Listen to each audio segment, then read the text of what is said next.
Welcome and thank you for standing by. All participants are in a listen-only mode for the duration of today's conference. Today's call is being recorded. If you have any objections, you may disconnect at this time. I would like to now turn the call over to your host, Megan Morey. Thank you. You may begin. Thank you so much, and welcome to all of our attendees. I see lots of our close friends in the audience, as well as some new faces. Welcome. We're so glad to have you here for the latest webinar in our disclosure avoidance series. This webinar today will focus on the DHC demonstration product, or Demographic and Housing Characteristics File Demonstration Product. I'm joined today by Jason Devine and Alexandra Krause, who will walk you through a bunch of great information about how to look at the files and how to sort of understand what you're looking at. And we've got a bunch of other colleagues behind the scenes here, like Rolando Rodriguez, Matt Spence, Michael Hawes, Shelley Hedrick, and myself, who are here to help answer questions if we have some time for Q&A at the end. As always, we're really excited to have you here to share information from, but we also are really excited to get feedback from you. So if we don't have time for Q&A today, we really hope that you continue to engage with us and share your thoughts and opinions with us about this demonstration product in the coming weeks. So just to set the stage, the opinions expressed here are our own and not those of the Census Bureau. And with that, I will send it over to my esteemed colleague, Jason Devine, to start us off with a little bit of information about the DHC demo product. Okay.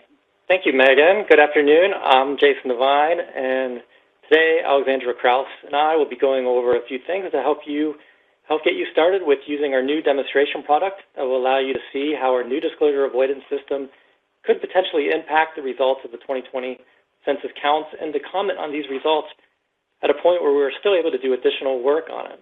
Alexandra and I are excited to be able to hold this webinar today to go over this unique opportunity to join other data users and engage with us on the development of our new disclosure avoidance system. This is truly an historic effort which has already resulted in the release of the 2020 census redistricting data using our new disclosure avoidance system. We have a lot of great information to go over, so I'm going to get right into it.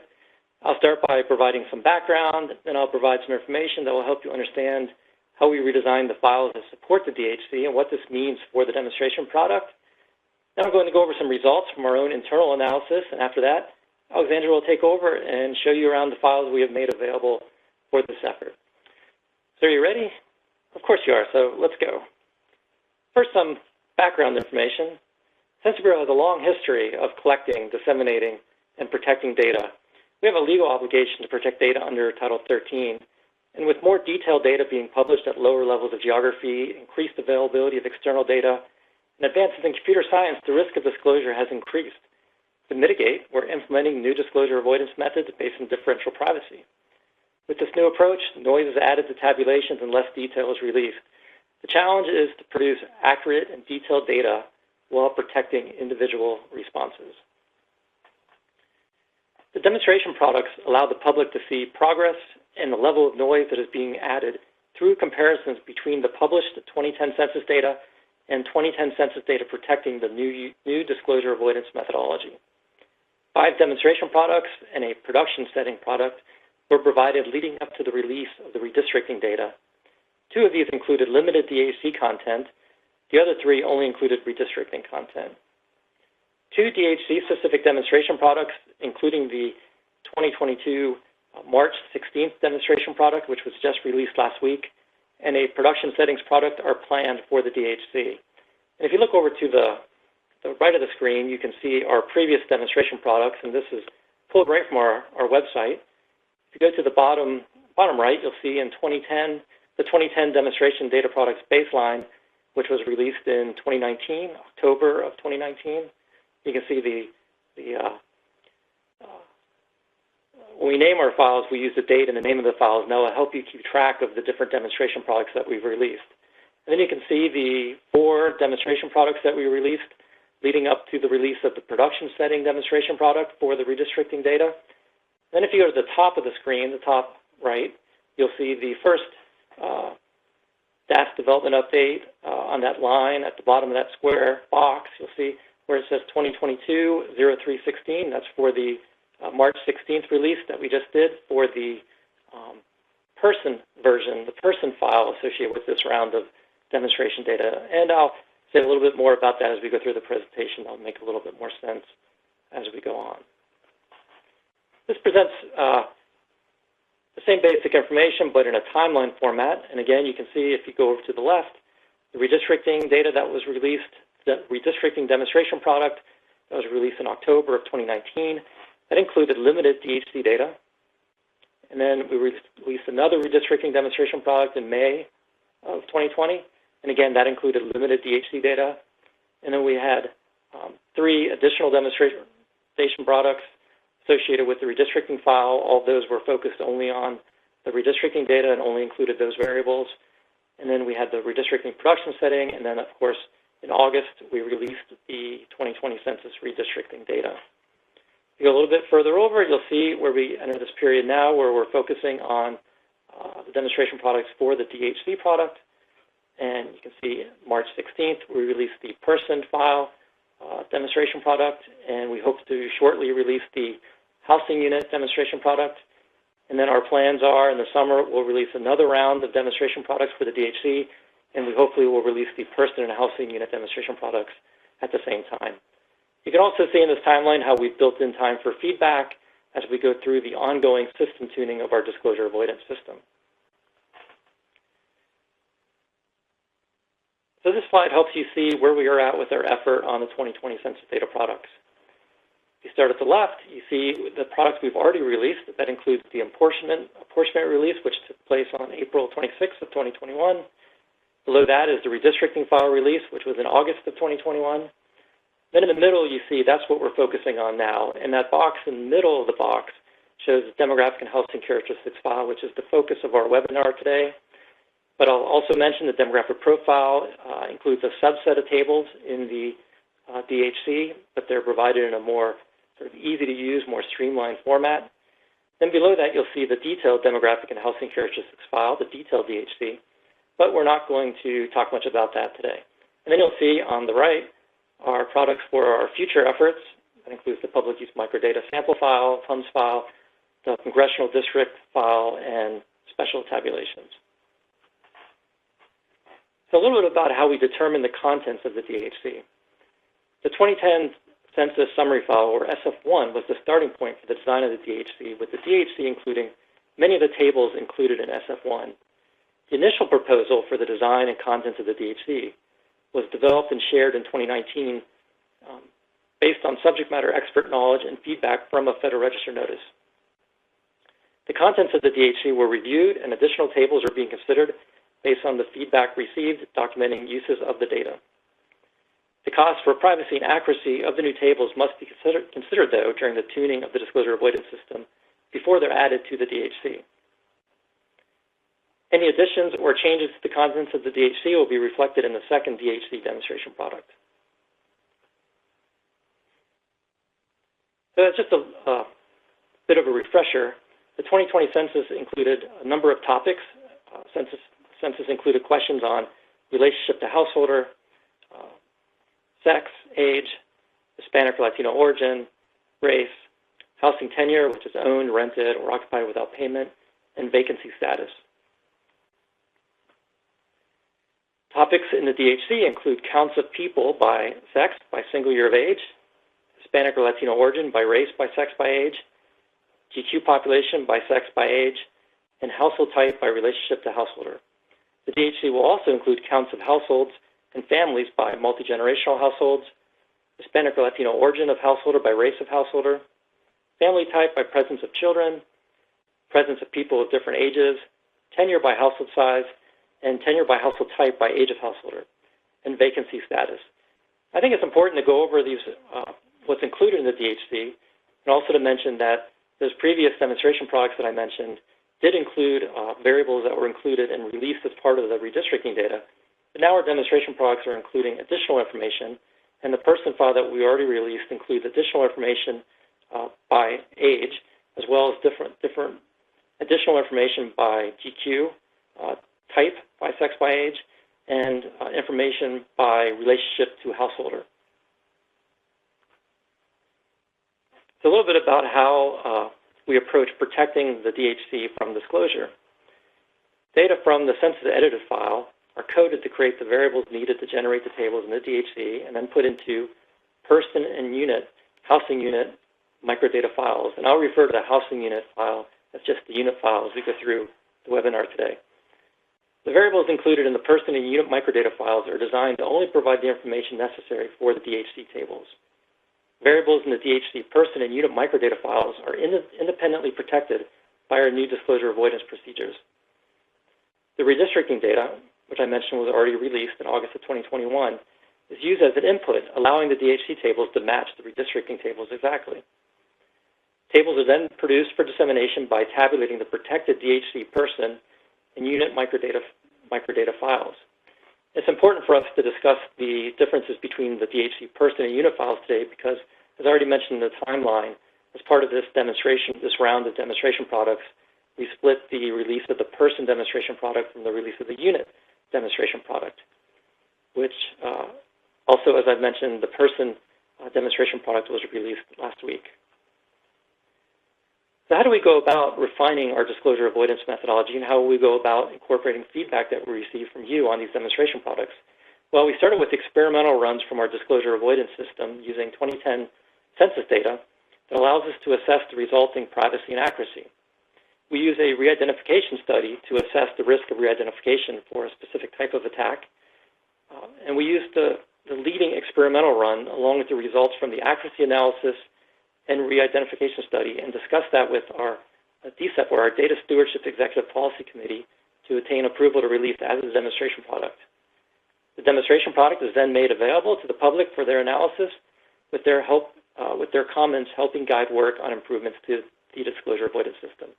And it's this demonstration product that we're talking about in the webinar today. There will be 2 rounds of DHC demonstration products, with this webinar focusing on the first round. The 2010 demonstration data product for the DHC for tables sourced from the person file in the form of summary files, as I mentioned, was released for public analysis on March 16th. Accuracy metrics for the tables sourced from both the person and unit file demonstration products were also released on March 16th. The DHC demonstration products for tables sourced from the unit file is being prepared for release, and we expect to release it shortly. The public will have 30 days to review and comment on the person file and 30 days to review and comment on the unit file demonstration products. So with the unit file demonstration product being released a little bit after the release of the person file demonstration product, people who are reviewing these products will have a little bit longer to review and comment on the person file. So this is the most extensive set of demonstration data to be released using the new disclosure avoidance methods. It includes 113 person file tables and 121 unit file tables, and 50-plus different geographies. So what we're releasing as a demonstration product is essentially what we've been planning to release as our sort of final 2020 DHC product, although, as I mentioned earlier, we are considering the addition of some new tables or some additional tables to the DHC product based on data user comments. Just a little bit about how we name the tables in our files. This will help you sort of quickly understand when I'm talking about different tables in a few more slides what those tables represent. Table names indicate the lowest level of geography which the table is proposed to be available at. And of course, if a table is proposed to be available at the block level, say, it's also going to be available at all of those geographic levels above the block level. So if you see a table, a population table, for example, with just a P in front of it, that means it's a census block level table. Same for housing tables. If you see just an H, that's a census block level table. If you see a P or an H followed by CT, that means it's a census tract level table. If you see a P or an H followed by CO, it's a county level table, and ST is a state level table. We also repeat or iterate many tables by race and Hispanic origin. Some iterations are for categories A through I, which are the race alone categories, along with the 2 or more races category and a Hispanic or Latino category. But some tables are also repeated for J through age, which includes race alone or in combination with 1 or more races by Hispanic or not Hispanic. So in other words, there might be a base table that's produced for the entire population, but then that table is repeated for these different combinations of race groups. All right, so now we're going to get into a little more detail about the person in the unit file. This will help you understand as you're working with these files and trying to understand the differences from disclosure avoidance, why we split this now between a person and a unit file demonstration product. On the left, you can see the variables that are included in the person file, and on the right, you can see the variables included in the unit file. Census data are coded to create the person and unit file variables, and disclosure is applied independently to the person and unit files. Everything in the DHC is tabulated from the protected person and unit variables. So if you look at the person file side on the left, all of the person level variables are associated with an individual. Where are they located? What type of GQ are they in? What is their relationship to the householder, their sex, their age, and so on. We also have a variable, people living alone, and that allows us to give a count of people living alone as part of our relationship table. It's important to note, though, that no links between members of the same household are included on the person file. If you go over to the unit file, you see the variables that are included on the unit file. And again, just as with the person file, you see there's some geographic variables at the top. But these are all variables that are associated with the housing unit or the family within that housing unit. Another thing that's important to note is there are no characteristics of individual household members on the unit file except for those encoded in the unit file variables. So for example, if you look at the variable presence and age of own children under 18, you'll see in a few seconds how that variable aligns with the table that we produce for presence and age of children under 18. And tables that require a link between household members, they're included in the detailed DHC product. All right, so now we'll focus a little bit on the person file. And again, you can see those variables that are included in the person file. It includes the geographic variables and then those person-related variables. And you also can see in the middle of the slide some of the tables that are tabulated from the protected DHC person file. This includes table P2, Hispanic or Latino origin by race, P3, race for the population 18 years and over, P5, GQ population by major GQ type. And I've shaded these tables as in blue because these are tables that will match the PL production setting demonstration product exactly. So these are tables that were already provided in the release of the redistricting data. So the work on the disclosure avoidance system to support that product has already been completed. So now those tables are included in the disclosure avoidance system to support the DHC product. And as I mentioned earlier, the data in these tables will match. Because we're talking about demonstration products now, the data in the demonstration product will match the PL production setting demonstration product. Then you can see some additional tables. These are more examples of tables that are sourced from the unit file. And I show this to you, and I talk a little bit more about the person file and the unit file demonstration products because at this point, because we've only released the person file, these are the tables you'll be able to look at and compare to the published 2010 census data tables to see the impact from disclosure. But once we release the unit file, then you'll have access to these additional variables that are included in the unit file demonstration product, and you'll be able to compare these tables that are listed here that are tabulated from the protected DHC unit file to the published 2010 data tables. Here again, I've highlighted that table, H2 occupancy status, in blue because this table will match the PL production setting table exactly.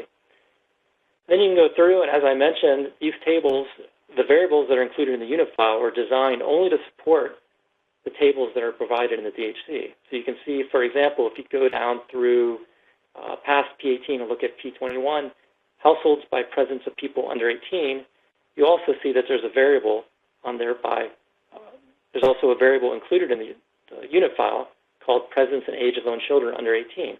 So that variable allows us to produce that table, and if you look through the variables included in the unit file, you'll see that those variables are intended to only support the tables that are included in the DHC. And that allows us to only have to expend privacy budget on protecting the variables that are necessary to produce the tables that are included in the DHC. All right, so as I mentioned at the beginning, we did conduct some of our own internal analysis of the demonstration product. Here are some of the things that we look for. We look for results that would be noticeably incorrect. We looked at measures of average difference that exceeded standards, numeric or percent was mostly what we focused on. We looked at differences that change patterns or that would change the story or headline. We also looked for inconsistencies from applying disclosure avoidance to the person and unit files independently. I'll provide some examples of these in later slides.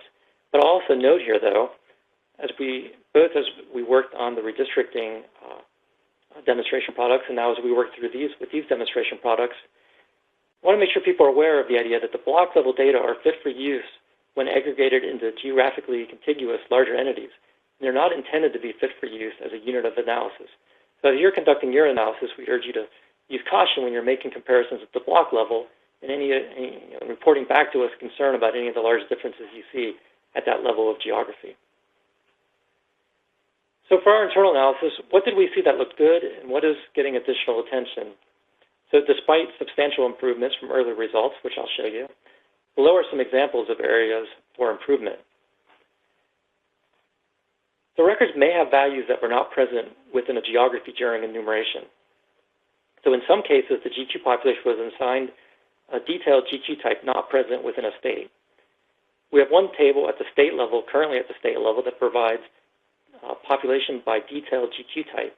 So for example, if the major GQ type, such as military group quarters, was present in that state, but there also potentially could have been people through the disclosure avoidance system could have been assigned to detailed GQ types that didn't exist within that major GQ type, for example, military ships or military barracks.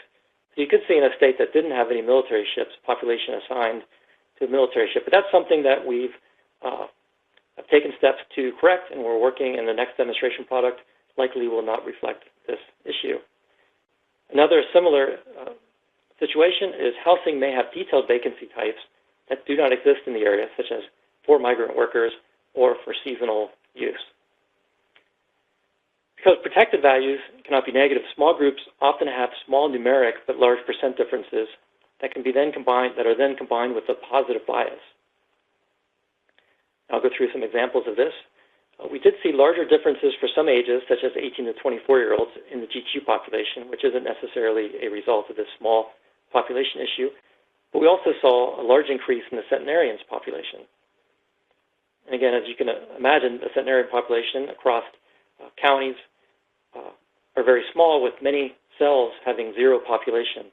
And if you're calculating percent difference or trying to calculate the difference from the published 2010 products and the demonstration product, you obviously can't calculate percent differences when you have a zero value in the cell.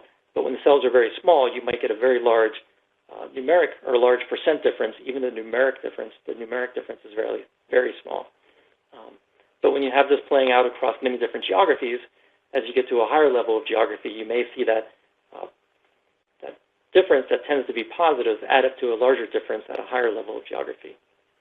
We saw lower accuracy for counts of people by some relationship to householder categories. And we saw lower accuracy for some same-sex married and same-sex unmarried couple households, and a bias towards higher counts of households with younger children present. So those last three bullets are, I think, representative of that sort of bullet I had at the top, where you're seeing for smaller population groups, you tend to have, even though you have small numeric differences, you end up with large percent differences, and you combine that with a positive bias, you tend to have some inflated counts for these populations as you move up to higher level geographies, and I'll show you examples of that in the following slides. And I'll mention the things I discussed on the previous slide. Those are all things that when you start reviewing or looking at the demonstration product, or even the metrics that we provided for these demonstration products, you'll be able to see for yourself. This is a table that's directly from the metrics that we provided. What this shows is the mean absolute error for sex by age groups for counties. So the measure we're using here is mean absolute error, and this shows for broader age groups. And I'm focusing here on age because, as I mentioned, with the demonstration product focused on the DHC, this is one of the items that you'll be able to see now that wasn't necessarily available in the earlier demonstration products that were supporting the redistricting data product. So you can see here we've included on these three columns results from demonstration data from 2019, 2020, and now this most recent release of the DHC demonstration data. If you go start with that first column, you can see the mean absolute error, and I mentioned here, mean absolute error really just represents the difference. So if you take a county, each individual county, and you look at the difference from the published 2010 data and compare it to the demonstration product data, this is the difference that you see between those two measures. So for example, if you look at the 0 to 17-year-old population, the difference, the mean difference across all counties is 46.43 in that first demonstration product. If you go down through that column, you'll see that in that first demonstration product, we had very high mean absolute errors. Most of them are around 100. Others get down to like 74. I think the lowest one there is 46. Then we also have 64. And if you go one column over, you can see we have some very high numbers now, some above 200. Actually, most of them are above 100. But then if you go to the final column, which represents the current state of our disclosure avoidance system and the demonstration product we just released, you'll see those mean absolute differences or mean absolute error across all counties is much smaller, with the differences all being either under 10 or just a little bit above 10. So here we look at it now, the same measures, the same demonstration products, but we look at it by 5-year age groups. And you, again, if you look across these columns, you can see the improvement we've made from those earlier demonstration products. If you look at the 5-year age groups for the demonstration product we just released, the mean absolute error for all these age groups is now quite small, with the difference, mean absolute error being 7.75 for under 5 years, around 7, and then above 12, with the highest in this column that we can see here being 18 for the 20 to 24-year-old population. We just keep going with these 5-year age groups with this slide, and you can see, again, these differences all remain pretty small. Now we show mean absolute error and mean absolute percent error by household type for counties. And I don't show previous demonstration products here because relationship and household type was not provided in the previous demonstration products. But now you can see these differences. And even though we haven't released the unit demonstration file product yet, we hope to release that product soon. We haven't released metrics for the unit and the person file, so you can look at the differences in the metrics to get started. But here this shows the mean absolute error and the mean absolute percent error for the different household types: opposite-sex married couple household, same-sex married couple household, opposite-sex unmarried partner household, and same-sex unmarried partner household. And here you can see what I was talking about earlier, where the mean absolute error is fairly small for all of these groups, but then when you look at the mean absolute percent error, it's quite a bit larger for same-sex married couple households and same-sex unmarried partner households. So if you combine that with a tendency for the difference to be positive, you can see how that would sort of add up and influence your analysis and the results of the census counts as you looked across counties or any other geography for that matter. And if you look at the column on the far right, you'll see that's a count of counties with differences that exceed 5%. You can see how much greater those are for those same-sex married couple households and same-sex unmarried partner households. Again, though, I'll urge you caution with these small groups when you're looking at percent differences that they can sometimes be misleadingly large, but because the groups are so small. But this is an instance where we've looked closer at the data, and we feel like this is an area that we want to work to bring further improvements with the disclosure avoidance system. Now I show similar measures or the same measures for relationship categories. And you can go down here and go down through this table, and you can see for these different relationship to householder categories. Right now at the county level, the mean absolute errors that we have for these categories, and then you can also see the mean absolute percent errors. So again, if you go down, you'll notice that for some of these groups that may tend to be smaller categories, the mean absolute percent error is quite a bit larger. So again, these are things that you'll see when you conduct a review or your review of the demonstration product compared to the published tables. You may find other things. We actually expect you to find other things, and we hope you'll report what you find and things that you're concerned about back to us. I mentioned the differences that we were seeing for the different age categories, and this just put this in a graph form. This shows the difference by age, by housing unit, the housing unit population, and the group quarters population for the nation. So if you split this out by group quarters and household population, with the GQ population being shown in blue and the household population being shown in orange, you can see this this dip that I mentioned earlier for the ages between like roughly 18 and 25, where the demonstration product ends up quite a bit lower than the published data. And then if you look at the data for the household population and centenarians, you can see how that's quite a bit larger in the demonstration data than the published data. This issue with the GQ population, that's something we are working on right now to improve, along with other things. So I imagine the next demonstration product, you will not see this difference. And I also mentioned one of the things we looked at was where does the application of disclosure sort of would change the story that we were seeing when we looked at the data. And I think this is an example of that. Here we look at the percent of foster children across counties. If you look on the left, you'll see the 2010 published data. On the right, you'll see the demonstration product data. And you can see, if you compare these two maps, you kind of get a different impression of foster children in the U.S. at the county level, with there being more sort of yellow highlighted areas in the demonstration product data. And just in general, the demonstration data map is a little bit lighter across the board. So this is sort of fits with that idea of where does the application of disclosure change the story that we would tell from the actual enumerated data versus what we publish. Okay, so that was some results that we've seen from our own internal analysis. And again, we wanted to make the demonstration data available to the public as soon after it was produced as possible. So we've only done some preliminary analysis, and we will continue to do our own analysis, but we are really looking forward to hearing the results from your analysis. So how can you do this? How can you engage with us and conduct this analysis for yourself? Well, there are two ways. One way is to start with our detailed summary metrics. The detailed summary metrics are a much easier way to get involved in this because they're provided in a Microsoft Excel worksheet with worksheets for different sets of metrics.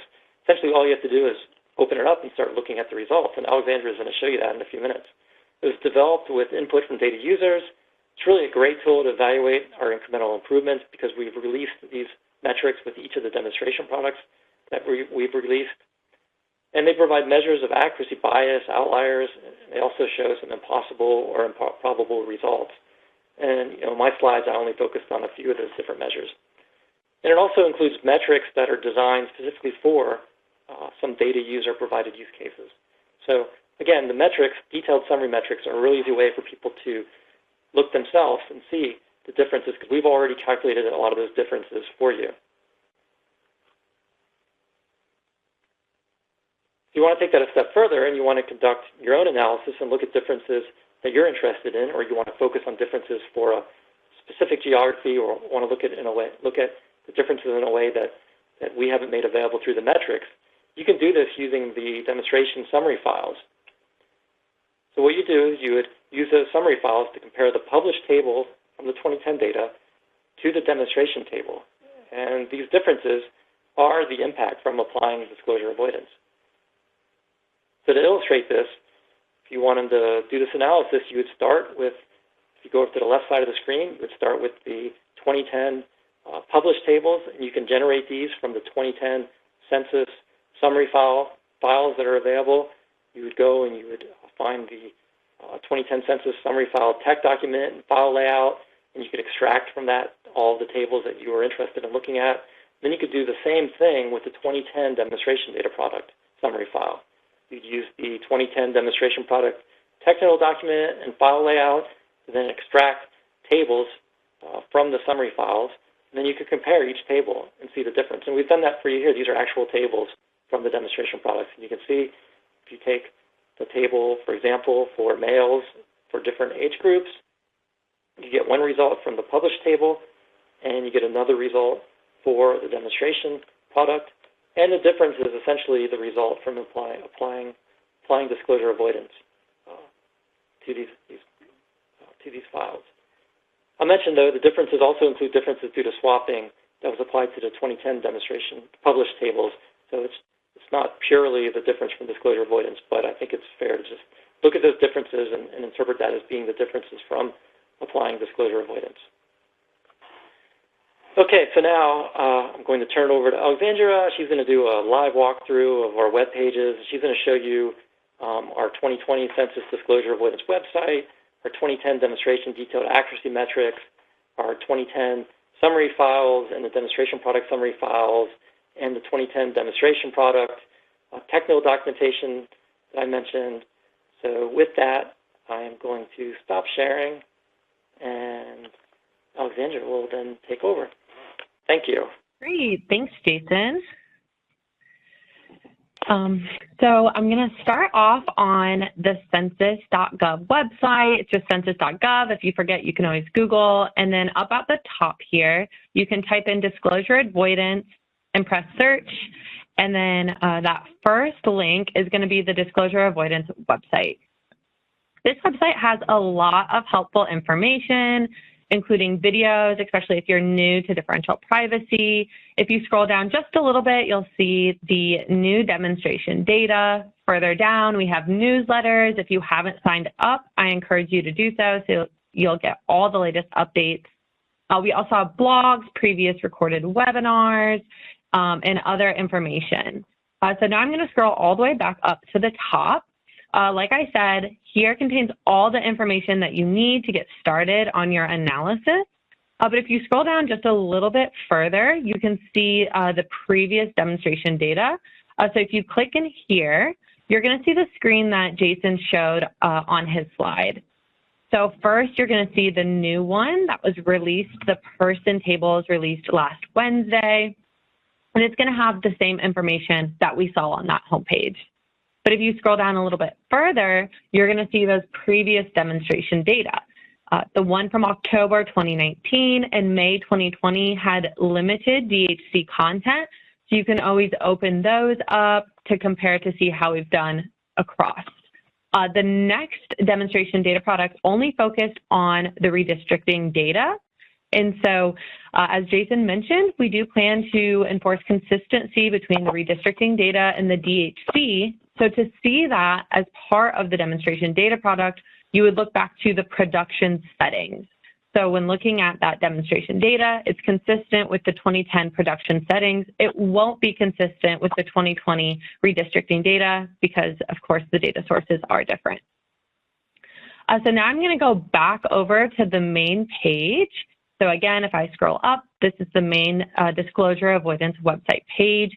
And if I scroll down just a little bit, you'll see all the resources that you need to get started right here. Here is the folder that's going to contain everything, but it also has the updated 2020 Census Data Product Planning Crosswalk, which is also linked within the folder, notional timeline, the webinar that we're currently on, and the newsletter. So now I'm going to go in this folder that says downloads and technical documentation. So there's two ways to analyze the data. One is the detailed summary metrics. That's the quick and easy way in the Excel format. The work is done for you, and you can really just get started on analyzing the impact of differential privacy. The second way is the summary files. It's more for more experienced data users because you have to download the data, read in the tables, read in the geographic header file, among other things. But it's also the same format that Census normally releases the data. For example, the redistricting data were released in summary file format. When we do publish the DHC, it will be released in the summary file format. So if you're familiar with those, that's another great way to analyze the data. Regardless of which way you want to analyze the data, or even if you don't plan on analyzing the data, there's some really great supplemental materials in this folder that might be useful. So one of them is the 2020 Census Data Product Planning Crosswalk, the first link here. If you click and open that, you will see this, the first tab on the README tab. We recently released, the last version was in September 2021, and we re-released a new version last Wednesday.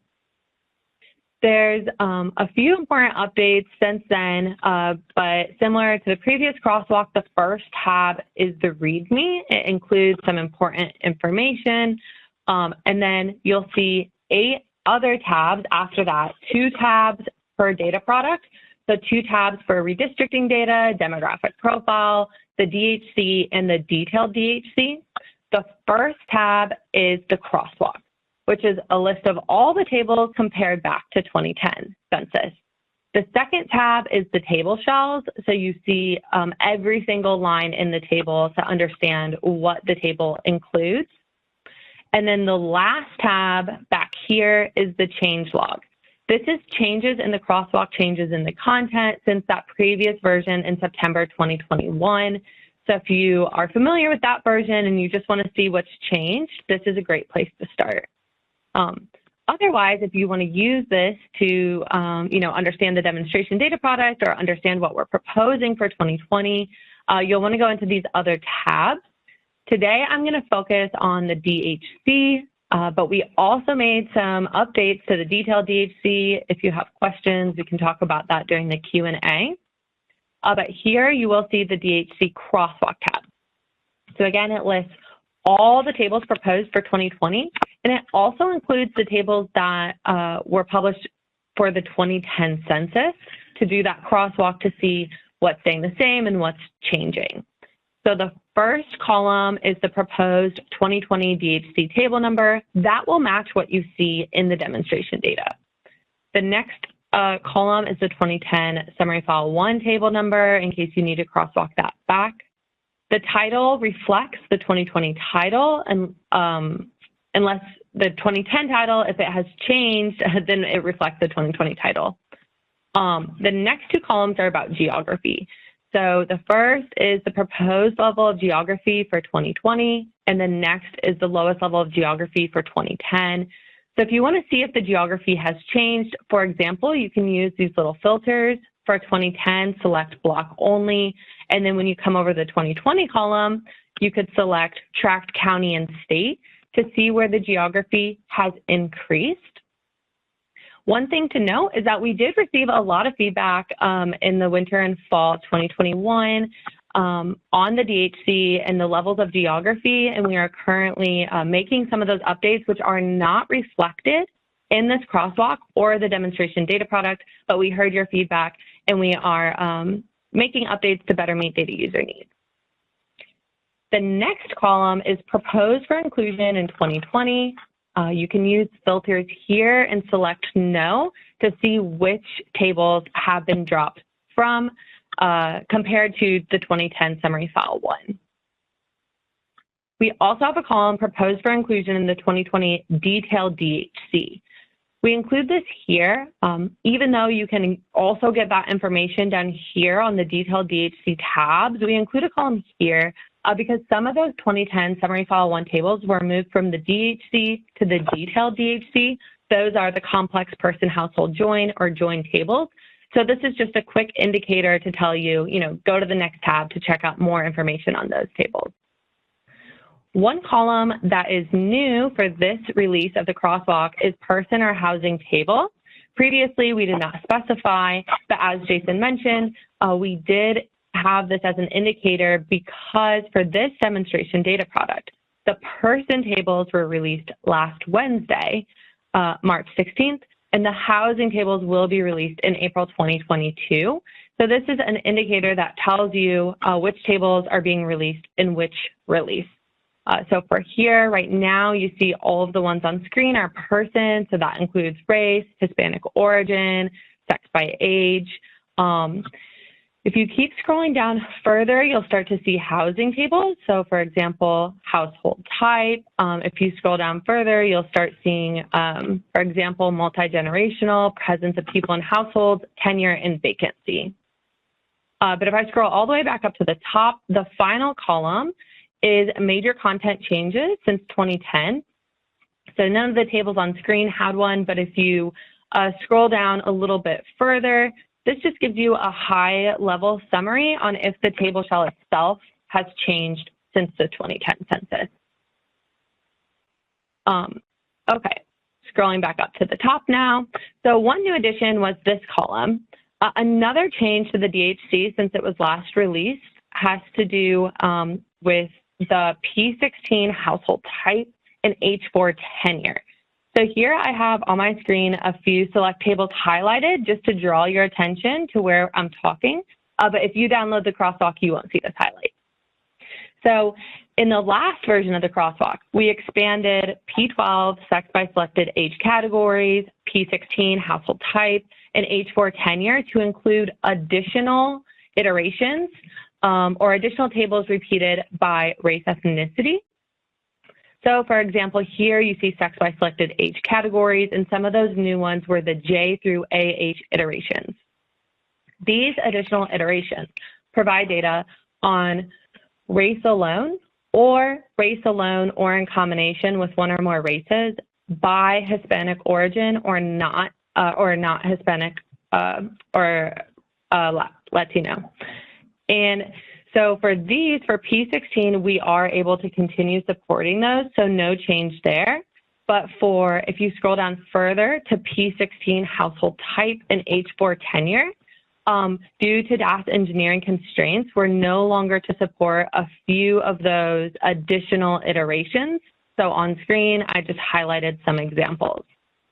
Particularly for those two tables, we're no longer able to support the race alone or in combination with one or other races by not Hispanic or Hispanic origin, but we can still support the additional iterations that are race alone by Hispanic or not Hispanic. That applies again to P16 household type. If you scroll down further, you'll see that also applies to H4 tenure. For P12, sex by selected age categories, we can still support all those additional iterations. If you go over to the DHC Tables tab, you can actually see the table shell, and then you'll see a little note of where we can no longer support those tables, and you'll see something similar in the tech doc.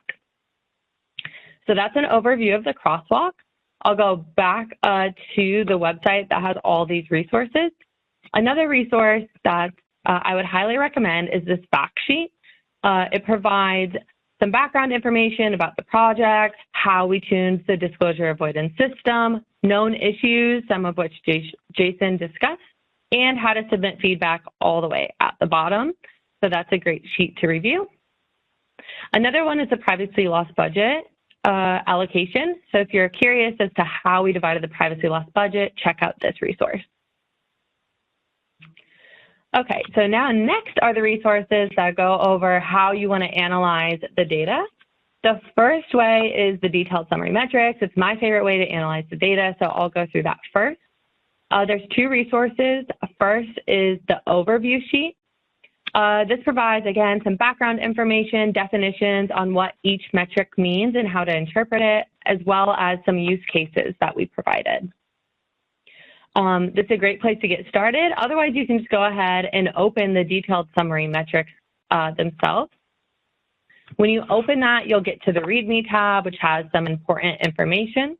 The second tab down at the bottom is a list of tables.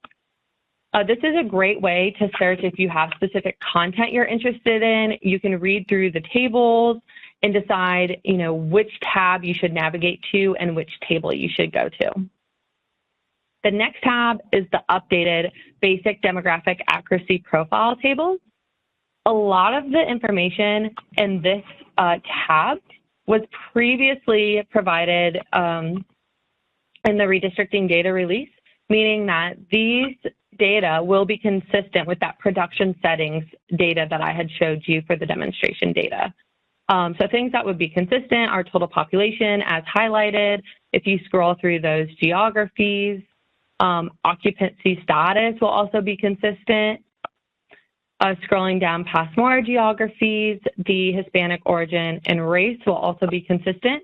And if you scroll all the way down to the bottom, the major group quarters type will also be consistent. But one thing that's new on this screen that we're not publishing as part of the redistricting data, and so something you might want to assess for this release, is the sex by selected age groups. So you'll find that on this tab here. The next tab is the updated use cases. This provides information or metrics on specific use cases. One of the ones that you might find interesting is the single year of age under 17, so you can find that one on this tab. The next tab is the full DHC use cases. This tab provides a lot of new metrics that were not supported for the redistricting data, but also not supported during those first 2 rounds of demonstration data where we had limited DHC content. So this has been one of my favorite tabs to explore. We have the full tenure table. If you scroll down past those geographies, we also have detailed vacancy status. Then we get into some household type and family type tables, including household size. We also have multi-generational and presence of people by specific ages within households. And as you'll notice, these are the housing tables. So although the housing summary file hasn't been released yet, the metrics for the housing tables have. So if you're interested in those tables, you can start looking and analyzing now via the metrics. If you scroll all the way down, there is a person table in here, which is the relationship to householder table. The last tab is the impossible and improbable metrics. So there's kind of 2 ways that this could happen. One is the protected person and housing files cannot be merged or joined. So if you're comparing data across the 2 files, that can will create inconsistencies. An example of that is tracts with more householders of a certain race than population of that race.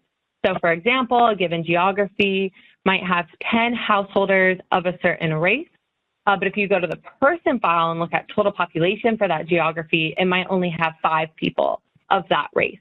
So that would be one inconsistency.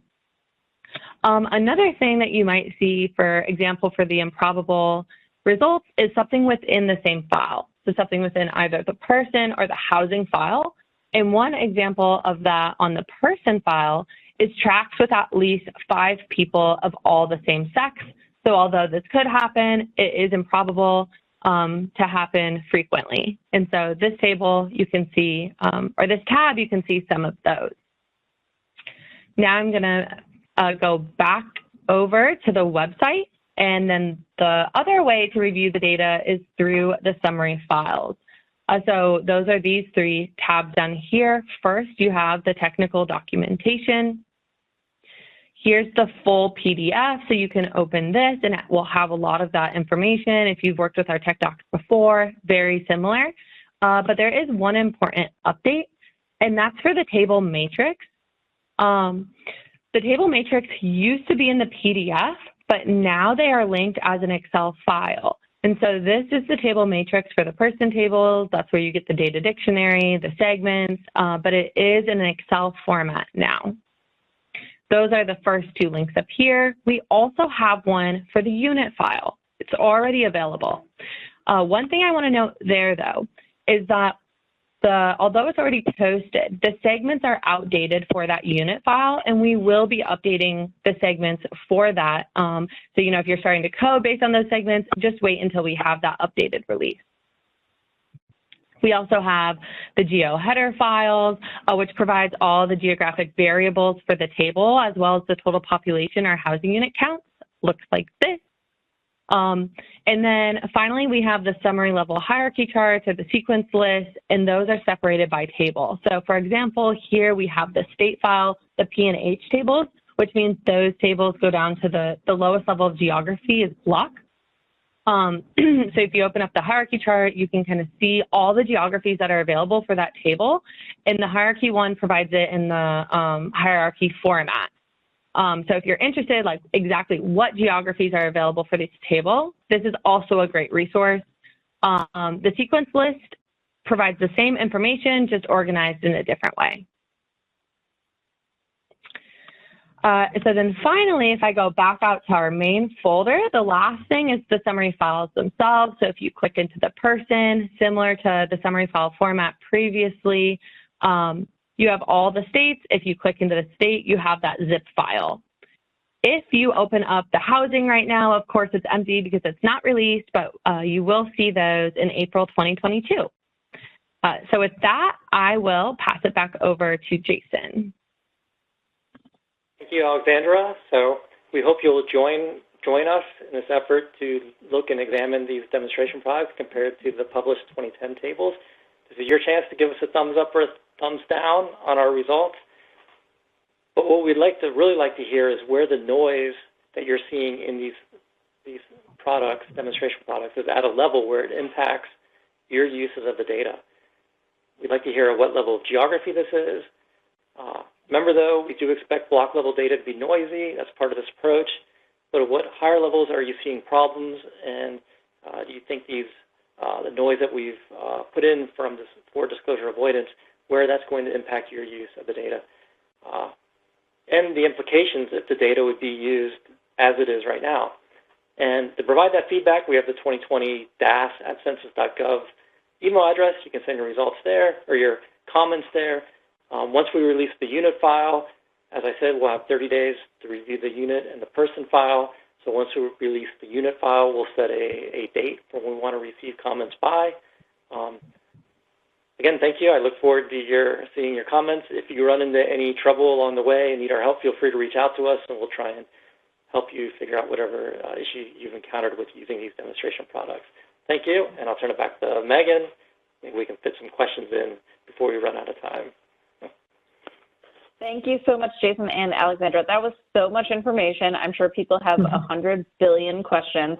I've noticed some trends in the Q&A, so I'm going to try to first get some rapid fire ones off the table, then hopefully just get to one or two questions that are substantive, and then if you have additional questions or we don't get a chance to get to your question, please reach out to us at 2020 DAS, that's 2020 DAS @census.gov. So quick questions. First one I saw a number of times was, what's the timeline? When do I have to submit comments by? The reason this feels fuzzy to you is because it's fuzzy. The answer is the day of the housing file release plus 30. So as Alexandra mentioned in the chat or in her presentation, if we release the housing file on April 1st, then the due date would be May 1st. But we'll give you 30 days from whenever we release that file so that you have plenty of time to comment. Second question was, do we have a timeline on when the ultimate DHC data product will be released, or the DDHC? Those timelines are still in development. Cynthia, Alexandra, Jason, is there anything specific that you want to make sure people know, or a place they can look to find that timeline information as it gets published? I can let Cynthia add anything else she would like to add about the timeline. We are working on the schedule, and we expect to be able to share that soon. I will though mention this is the first in 2 rounds of demonstration products. So once we get through this and the unit file is released and you have that 30 days, I'll be looking at, if you want to continue to engage with us, that second round of demonstration product to support the DHC. Yeah, that's a great point. So to some extent, our publication date is contingent on making sure that we have sufficient time to hear back from our data users and integrate their feedback into that final product. Exactly. Any other additional points on that? Okay, so let me see if I can rapid through a couple of other ones. We got questions about will we be publishing margins of error along with the final data product? And I see a response from Michael Hawes that yes, we will be releasing metrics for assessing fitness for use along with the final data release. So you can expect some metrics to help you understand fitness for use when we publish it. We also got several questions about aggregation that I know that we can't answer yet. So the questions in the chat, in the Q&A, were primarily asking, how many blocks do I have to aggregate before the data is fit for use? And as Michael explained in the Q&A box, that's really contingent on on what the privacy loss budget we set is and how that privacy loss budget is allocated across queries. And of course, more information to come on that, but we will continue to talk about that as we go forward. And as Matt Spence explained in the chat, in the redistricting data, blocks needed to be aggregated to geographies of roughly around 200 people before they were, fit for most uses. but it may be a little bit different for the DHC product. So one more substance question, Alexandra. I know we're at time, but I feel like this is a really critical one. Is the crosswalk that we've put out the final crosswalk, or are we still working on what those files are going to look like? Yeah, we're still working on that. We got feedback from the public based on the 2020 Census Data Product Planning Crosswalk in the fall and winter of 2021. And so the crosswalk nor this demonstration data reflect the updates that we got from the public, and we are working on those. And so in the next demonstration data product, the next crosswalk release, you should see some updates to better meet your data user needs that you vocalized for that feedback. So thanks for providing that. Great. And one more question, one of our data users asked in the chat was, tell us in plain language, what kind of feedback do you need? And I know that we've said this in a couple of different ways, but let me try one more, which is what we need to hear from you most is where the data won't work for the ways that you use the data. And that means a different thing to everyone in the public. When I was a data user, I was really particularly focused on that same-sex couple data. So I would have probably looked and did the same kind of analysis that Jason showed us in the chat today and said, we really need a little bit more accuracy on same-sex couples at, the county level, because that's a place where we're really, needing to dig in and draw conclusions about our community. But that's going to be a different analysis for you. The level of geography that's relevant to you, the data point that's relevant to you, all of those are going to be a little bit different. We hope that the tools that we've put forward, like the summary metrics that Alexandra talked about, will be helpful in giving us that guidance.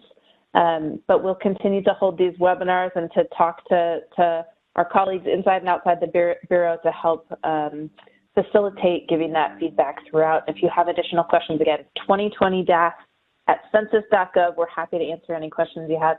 Any last words, Jason or Alexandra? No, just thank you, and look forward to reading your comments, I guess. Yeah, thank exactly. you. Thank you all so much. We really look forward to reading your detailed comments. And again, any questions, please send them in. Thanks for joining us today. We'll talk to you again soon. That concludes today's conference. Thank you for participating. You may disconnect at this time.